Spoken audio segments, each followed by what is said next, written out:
And உங்களுக்கு என்ன சொன்னாங்க? கண்டிப்பா. அவன் சொன்ன மாரி விக்னேஷ் அண்ணா வந்து எங்க எல்லாருக்குமே ஒரு அண்ணா மாரி. அவரு வந்து ரொம்ப சப்போர்ட் பண்ணுவாரு எங்களுக்கு.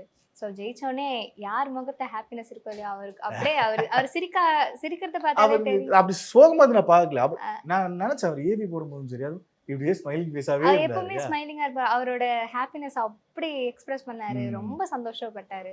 அண்ட் வைஷ்ணவி, ஸ்ரீநிதிலாம் ரொம்பவே சப்போர்ட் பண்ணாங்க. ஓகே. ரொம்ப என்கரேஜ் பண்ணாங்க. ரொம்ப சந்தோஷமா இருந்துச்சு. ஸோ 2 பேரோட அந்த கதை ஒண்ணு போட்டாங்க இல்லையா? கதை ஆஃப் ஜான்ஜிராம், கதை ஆஃப் ஜீவிதா. அதுல 2 பேருக்குமே இருந்த காமன் ஃபேக்டர் அப்படிங்கிறது அப்பா.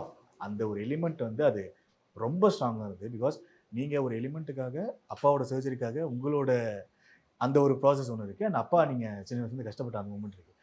அந்த ஸ்டேஜ்ல பேசின மொமெண்ட்லாம் இருக்கட்டும். பேக் ஸ்டேஜ்ல முடிச்சதுக்கு அப்புறம் கம்ப்ளீட்டா ஃபைனல்ஸ் முடிச்சதுக்கு அப்புறம் என்ன சொன்னாங்க? அப்பா மெயினா அப்பா என்ன சொன்னாங்க? உங்க அப்பா. அப்பாவுக்கு அவருக்கு என்ன பேசுறதுன்னே தெரியல.